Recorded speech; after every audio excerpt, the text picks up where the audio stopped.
इस वीडियो में हमने प्रोजेक्टाइल मोशन के बारे में पढ़ना है। प्रोजेक्टाइल किस बॉडी को बोलते हैं? कोई भी बॉडी जिसको हम इनिशियल वेलोसिटी से थ्रो करें such that it makes an angle theta with the ground. जैसे सबसे सबसे सिंपलेस्ट एग्जांपल हम क्या ले सकते हैं प्रोजेक्टाइल मोशन का, कि अगर हमारे पास एक फुटबॉल पड़ी हुई है, फुटबॉल को हम किक करेंगे, किक करके जिस पाथ पे वो मूव करेगी, फॉर एग्जांपल यहाँ पे हमारे पास ओरिजिन पे एक फुटबॉल पड़ी हुई है, अगर हम फुटबॉल को किक करेंगे या प्रोजेक्टाइल इस बॉडी को किक करेंगे तो वो इस डायरेक्शन में मूव करना शुरू कर देगी such that it is making an angle theta with the ground. और इनिशियल वेलोसिटी वेक्टर इस डायरेक्शन में होगा, initial velocity vector is in this direction u vector. तो it makes an angle theta with the ground and moves in this direction under the effect of gravity alone, under the action of gravity alone. इस तरीके की body को projectile बोला जाता है। ठीक है, प्रोजेक्टाइल दो तरीके के होते हैं, एक हॉरिजॉन्टल प्रोजेक्टाइल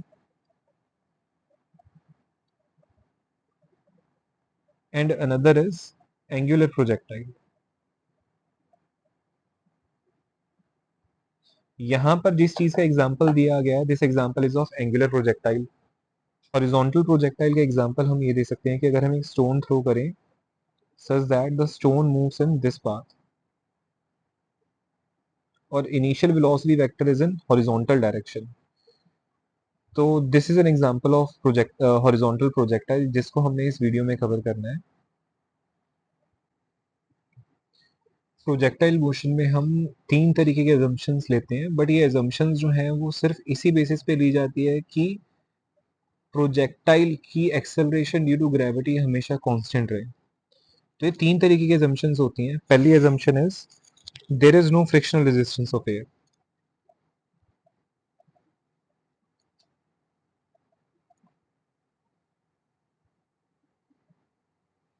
फ्रिक्शनल रेजिस्टेंस की एयर की वजह से acceleration of the projectile decrease करना शुरू कर देती है, जिसकी वजह से उसकी acceleration due to gravity constant नहीं रहेगी। तो इसलिए there is no frictional resistance of air, first assumption हमने ये ली है। Second assumption is the effect of rotation of earth and curvature of earth is negligible. Rotation of earth की वजह से भी acceleration due to gravity change होती है, जिसकी वजह से हम इसको कांस्टेंट रख रहे हैं या फिर नेग्लेक्ट कर रहे हैं। रोटेशन ऑफ अर्थ और कर्वेचर ऑफ अर्थ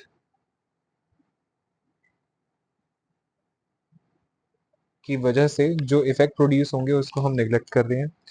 और तीसरी is acceleration due to gravity हमेशा कांस्टेंट वैल्यू की होनी चाहिए, जी शुड बी कांस्टेंट,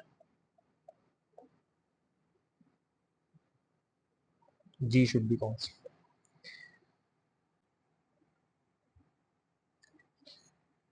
सबसे पहले हम हॉरिजॉन्टल प्रोजेक्टाइल के बारे में पढ़ रहे हैं। हॉरिजॉन्टल प्रोजेक्टाइल, अब हॉरिजॉन्टल प्रोजेक्टाइल का सबसे बेसिक एग्जांपल ये हो सकता है कि जैसे अगर हम हॉरिजॉन्टल डायरेक्शन में एक स्टोन फेंकें, हॉरिजॉन्टल डायरेक्शन में स्टोन थ्रो करें और वो इस पाथ पे मूव करना शुरू कर दे such that initial velocity vector is in horizontal direction. अब इसमें दो चीजें नोट करने वाली है। फर्स्ट चीज कि इनिशियल वेलोसिटी जो है वो हॉरिजॉन्टल डायरेक्शन में दी है हमने। इनिशियल वेलोसिटी हमने किस डायरेक्शन में दी है? हॉरिजॉन्टल डायरेक्शन में। और हॉरिजॉन्टल डायरेक्शन में initial velocity is always constant. मतलब अगर आप किसी भी पॉइंट पे इसकी वेलोसिटी देखोगे, किसी भी पॉइंट पे इसकी वेलोसिटी देखोगे इन हॉरिजॉन्टल डायरेक्शन, वो हमेशा u ही रहेगी। हर पॉइंट पे इसकी वेलोसिटी हॉरिजॉन्टल डायरेक्शन में is constant, that is u। तो acceleration in horizontal direction is zero, क्योंकि हॉरिजॉन्टल डायरेक्शन में वेलोसिटी कांस्टेंट है, चेंज नहीं हो रही, तो हॉरिजॉन्टल डायरेक्शन की acceleration is always zero. Second, initial velocity in vertical direction, initial velocity vertical direction में जीरो है। वर्टिकल डायरेक्शन में इनिशियल वेलोसिटी हमने नहीं दी, हमने इनिशियल वेलोसिटी किस डायरेक्शन में दी है? सिर्फ और सिर्फ हॉरिजॉन्टल डायरेक्शन में। तो वर्टिकल डायरेक्शन में initial velocity is always zero. But जैसे जैसे ऑब्जेक्ट डाउनवर्ड डायरेक्शन में मूव कर रहा है, जैसे जैसे ऑब्जेक्ट डाउनवर्ड डायरेक्शन में मूव कर रहा है under the effect of gravity इसके अंदर कुछ ना कुछ वर्टिकल डायरेक्शन में वेलोसिटी ऑब्टेन होना शुरू हो जाएगी और वर्टिकल डायरेक्शन में वेलोसिटी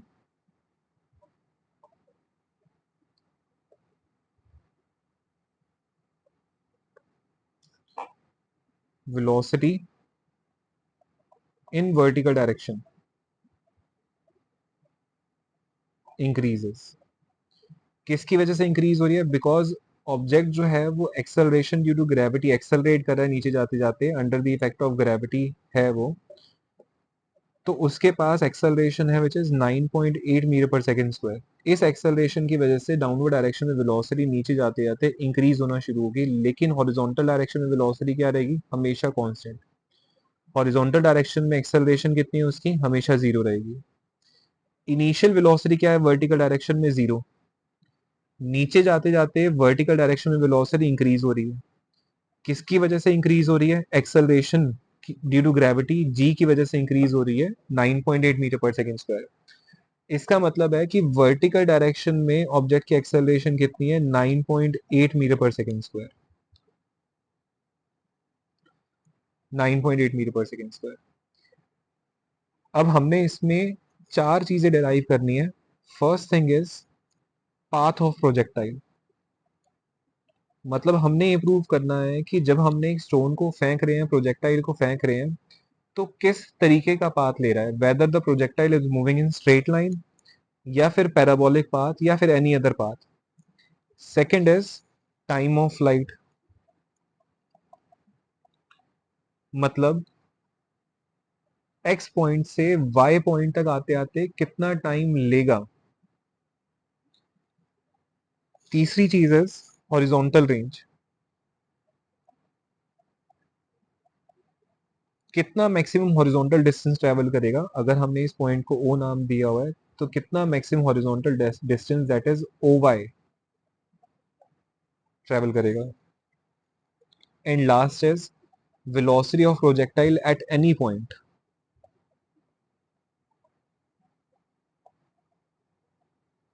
velocity of projectile किसी भी पॉइंट पे उसकी velocity निकालने के लिए।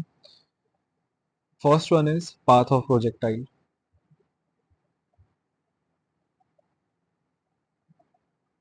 path of projectile। मान लेते हैं हमारे पास हॉरिजॉन्टल डायरेक्शन और ये वर्टिकल डायरेक्शन में ऑब्जेक्ट जो है वो मूव कर रहा था।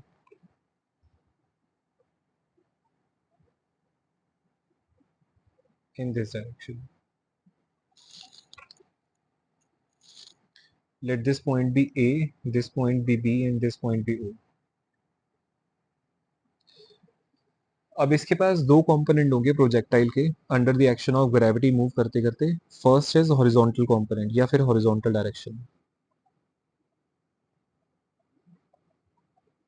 Along horizontal direction. Equation of motion अगर हम यूज करें x is equal to x not plus u x t plus half a x t का स्क्वायर। तो इस इक्वेशन को लगाते वक्त एक चीज ध्यान में रखनी है कि अगर आप x हॉरिजॉन्टल डायरेक्शन में कंपोनेंट्स ले रहे हैं तो ये सारे कंपोनेंट्स वेलोसिटी और एक्सेलरेशन के हॉरिजॉन्टल डायरेक्शन में ही लेने हैं आपने। हाँ जी। And what is X naught? Initial position क्या थी उसकी? Let the initial position of the projectile be zero. X naught is equal to zero. और इनिशियल वेलोसिटी हॉरिजॉन्टल डायरेक्शन में कितनी थी? हमने उसको u। हॉरिजॉन्टल डायरेक्शन में एक्सेलरेशन कितनी होगी? इट इज ऑलवेज जीरो, क्योंकि हॉरिजॉन्टल डायरेक्शन में वेलोसिटी इज ऑलवेज कांस्टेंट, तो हॉरिजॉन्टल डायरेक्शन में एक्सेलरेशन की वैल्यू हमेशा जीरो रहेगी। सारी वैल्यू यहाँ पर पुट करेंगे और व्हाट इज एक्स की किसी भी टाइम टी पर अगर हम किसी एक पार्टिकल का या प्रोजेक्टाइल का एक्स कोऑर्डिनेट निकालते हैं तो this is x coordinate of the particle at any time t. तो x is equal to zero plus u into T plus half into zero into T का स्क्वायर। तो यहाँ पर हमारे पास रह जाएगा सिर्फ u इंटू टी। तो यहाँ से टाइम की वैल्यू आ गई x बाई यू। और ये कौन सा टाइम आया है? किसी भी टाइम t पर अगर एक पार्टिकल p पॉइंट पे पहुंचा, जिस टाइम t पर अगर एक पार्टिकल p पॉइंट पे पहुंचा वो टाइम आया है यहाँ पे। then along vertical direction, तो y is equal to y naught plus u by t plus half a by t का square. Second equation of motion ने दोबारा से लगा दी. Let the initial position of the particle along vertical direction is also zero. Initial velocity of the particle along vertical direction is also zero. ये हमने शुरुआत में बता दिया था. और acceleration of the particle along vertical direction is plus G, क्योंकि object नीचे की तरफ आ रहा है. नीचे की तरफ आते आते हम एक्सेलरेशन की वैल्यू हमेशा पॉजिटिव लेते हैं, प्लस जी. अगर ऑब्जेक्ट ऊपर की तरफ जा रहा होता तो एक्सेलरेशन की वैल्यू नेगेटिव जी होती. अभी नीचे की तरफ आ रहा है तो एक्सेलरेशन की वैल्यू प्लस जी रखेंगे हम. तो y is equal to 0 into T plus half into T का square. Let this be first equation. तो y is equal to half G. From equation number 1 t की वैल्यू हम पुट कर सकते हैं x बाय यू का square. तो y is equal to x square by U square into में g by two. तो इसको रीअरेंज करके हम लिख सकते हैं g by two u square into में एक्स स्क्वायर. अब ये वाली वैल्यू जो है वो हमेशा कांस्टेंट रहेगी. जी भी कांस्टेंट है, इनिशियल वेलोसिटी हॉरिजॉन्टल डायरेक्शन में भी कांस्टेंट है. तो इसको एक कांस्टेंट k दे देते हैं इंटू एक्स का square, where k is equal to g by two u square. ये ध्यान में रखना है. तो ये जो इक्वेशन हमारे पास प्रोड्यूस हुई है, this is the equation of parabola. इसका मतलब ऑब्जेक्ट जब एक प्रोजेक्टाइल को हॉरिजॉन्टल डायरेक्शन में थ्रो करेंगे with some initial velocity u in horizontal direction, of course horizontal direction में अगर एक प्रोजेक्टाइल को थ्रो करेंगे तो वो पैराबोलिक पाथ पे चलेगा, बिकॉज हमारी जो इक्वेशन प्रोड्यूस हुई है वो पैराबोला की हुई है. y is equal to x square. Next one, second is time of light.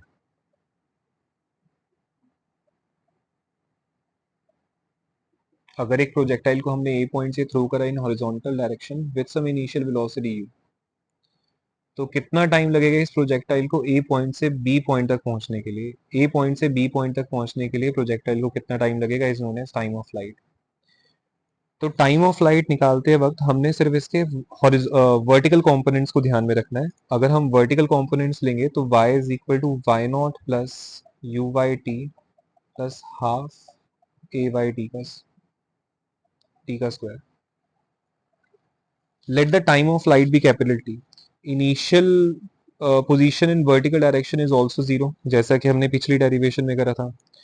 और अगर एक प्रोजेक्टाइल को हमने h हाइट से थ्रो करा है तो नीचे ए पॉइंट से बी पॉइंट तक आते आते इसने कितना वर्टिकल डिस्टेंस ट्रेवल करा है, that is equal to h.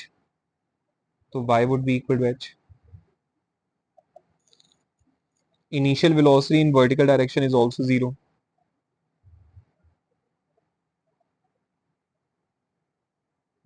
Initial velocity in vertical direction is also zero. Acceleration in vertical direction is g. And let the time taken by the particle, let the time taken by the projectile in reaching from a point to b point be capital T, and this is the time of light. So putting the values in this equation, then h is equal to 0 plus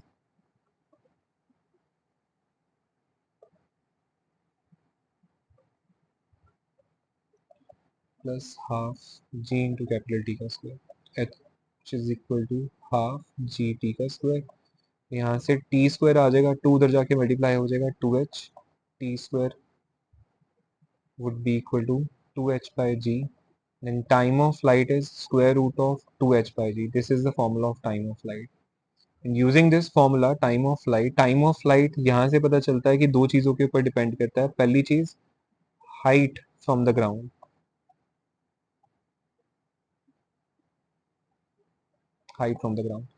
अगर मेरे पास दो objects हैं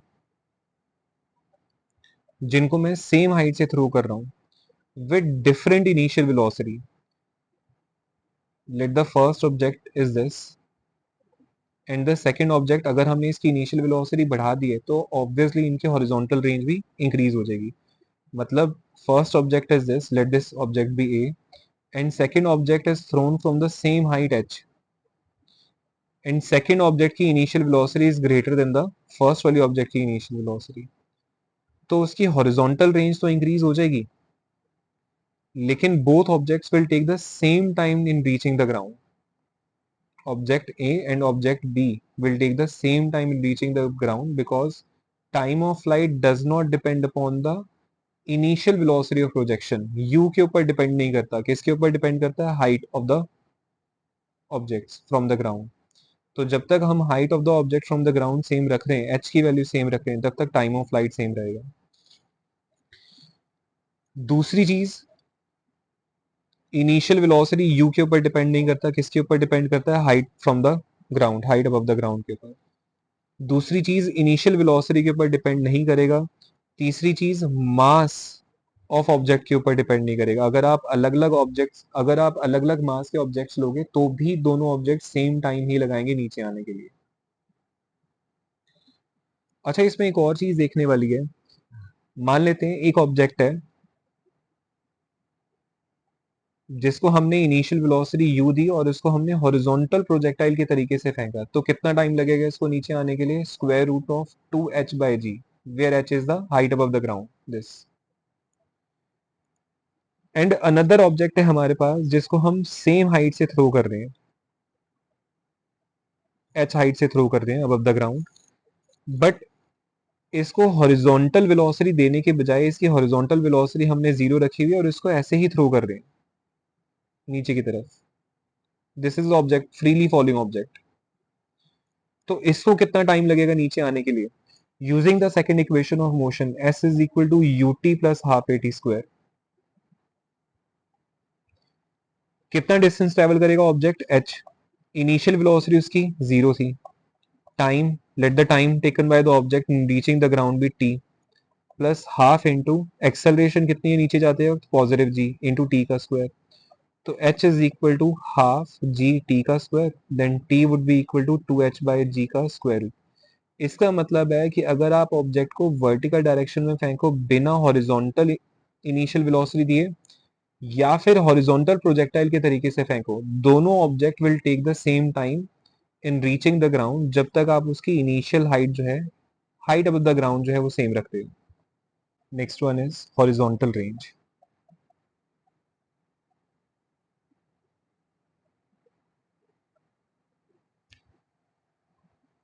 जब हमने एक projectile को फेंका from the point A with some initial velocity u, तो कितना हॉरिजॉन्टल डिस्टेंस ट्रेवल करेगा in reaching the ground at point B? Horizontal distance का मतलब है कि कितना डिस्टेंस OB ट्रेवल करेगा. और ऑब्वियसली क्योंकि हम हॉरिजॉन्टल डिस्टेंस की बात करें, हॉरिजॉन्टल रेंज की बात करें, तो यहाँ पर हमें हॉरिजॉन्टल कंपोनेंट्स की बात करनी पड़ेगी. तो horizontal components x is equal to x not plus u x t using the second equation of motion, half a x t का स्क्वायर. अच्छा, ऑब्जेक्ट को कहाँ से फेंका था हमने? ए पॉइंट से. कहाँ पर पहुंचा? बी पॉइंट पे पहुंचा. ठीक है. और कितना हॉरिजॉन्टल डिस्टेंस ट्रेवल करा? हमने हॉरिजॉन्टल रेंज ओबी निकालनी है. कितना टाइम लेगा ए से बी तक पहुंचने का? That is equal to time of flight, जो हम पीछे निकाल चुके हैं. तो x हम पुट करेंगे ओबी, x हम पुट करेंगे ओबी, कितना उसने हॉरिजॉन्टल डिस्टेंस ट्रेवल करा. इनिशियल पोजीशन अभी भी हॉरिजॉन्टल डायरेक्शन में जीरो ही रहेगी, plus initial velocity in horizontal direction is u. कितना टाइम लिया ए पॉइंट से बी पॉइंट तक पहुंचने के लिए? That is capital T, time of flight. Acceleration कितनी है हॉरिजॉन्टल डायरेक्शन में? जीरो, बिकॉज हॉरिजॉन्टल डायरेक्शन में हर पॉइंट पे वेलोसिटी कांस्टेंट है, इसलिए हॉरिजॉन्टल डायरेक्शन में हर पॉइंट पे एक्सेलरेशन जीरो रहेगी. तो OB is equal to, let this distance OB be equal to h, horizontal range capital h ले लेते हैं. इनिशियल वेलोसिटी इज u और कितना टाइम लगा उसे पहुंचने के लिए? रूट 2h बाई जी. तो हमारी हॉरिजॉन्टल रेंज कितनी आई? u into 2h/g. तो यहाँ पर एक और चीज देखो, अभी पीछे भी हमने बोला था कि अगर हम इनिशियल वेलोसिटी प्रोजेक्शन इंक्रीज कर दें तो हमारी हॉरिजॉन्टल रेंज इंक्रीज हो जाएगी, because horizontal range depends upon the initial velocity projection. दूसरी चीज किसके ऊपर डिपेंड कर रही है? Height above the ground. मान लेते हैं हमारे पास दो प्रोजेक्टाइल है या दो ऑब्जेक्ट्स हैं। फर्स्ट को हमने कम हाइट से फेंका, सेकंड वाले प्रोजेक्टाइल को हमने ज्यादा हाइट से फेंका। तो जिसकी हाइट कम होगी उसकी हॉरिजॉन्टल रेंज भी कम होगी because it is directly proportional, और जिसकी हाइट ज्यादा होगी अबव द ग्राउंड उसकी हॉरिजॉन्टल रेंज भी ज्यादा होगी। तो ए ऑब्जेक्ट लिया था हमने और बी ऑब्जेक्ट लिया था। ए ऑब्जेक्ट की height above the ground is less than the B object की हाइट अबव द ग्राउंड। तो ए ऑब्जेक्ट की हॉरिजॉन्टल रेंज कम है as compare to B object की हॉरिजॉन्टल रेंज।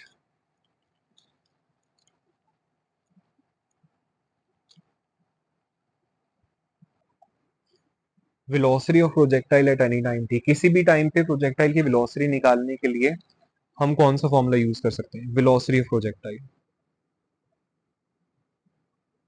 अच्छा, हमने शुरुआत में ही पढ़ा था कि जैसे जैसे प्रोजेक्टाइल डाउनवर्ड डायरेक्शन में मूव कर रहा है उसकी हॉरिजॉन्टल वेलोसिटी तो हमेशा कांस्टेंट रहेगी। मान लेते हैं किसी पॉइंट किसी टाइम टी पर एक प्रोजेक्टाइल पी पॉइंट पे आया, इसके दो कोऑर्डिनेट्स है एक्स और वाई। तो इसके पास दो कंपोनेंट्स होंगे वेलोसिटी के, एक हॉरिजॉन्टल डायरेक्शन में दैट इज वी एक्स ले लेते हैं, और वर्टिकल डायरेक्शन में वी वाई ले लेते हैं। तो इन दोनों का resultant is in this direction which is the net velocity. Horizontal direction में इसकी वेलोसिटी कितनी होगी यूजिंग द हॉरिजॉन्टल कंपोनेंट्स?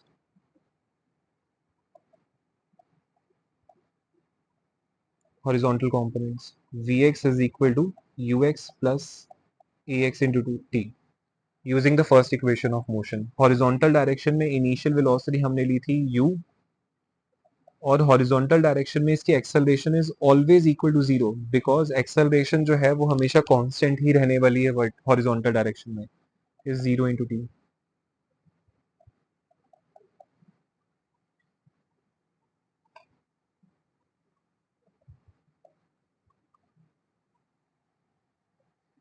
तो किसी भी पॉइंट पे अगर हम उसकी वेलोसिटी निकालेंगे हॉरिजॉन्टल डायरेक्शन में तो it is always equal to u in, next one is in vertical direction.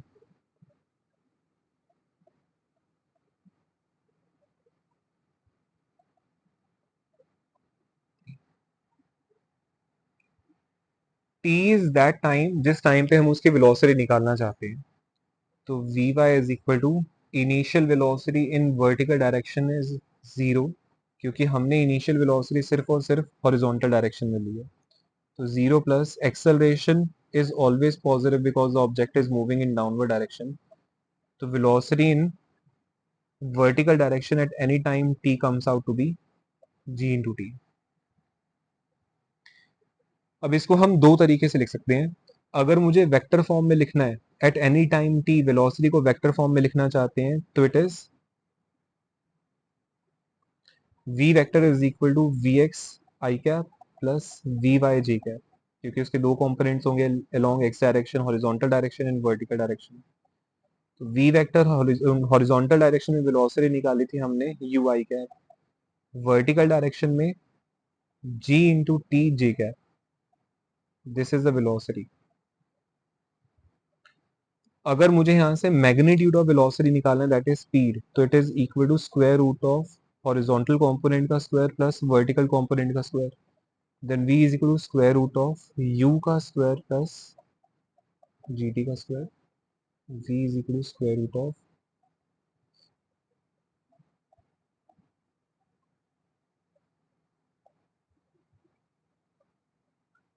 g square t square. This is the formula of speed of the object at any time t। अगर हमें time t पता है तो यहाँ पर सारी values put करके हम किसी भी टाइम पे उसकी स्पीड निकाल सकते हैं। और obviously let this angle be थी बीटा। तो नीचे आते वक्त यहाँ पे जब वो ग्राउंड पे पहुंचेगा तो ग्राउंड के साथ कितना एंगल बनाएगा? tan beta would be equal to, अगर हम यहाँ पे शो करें,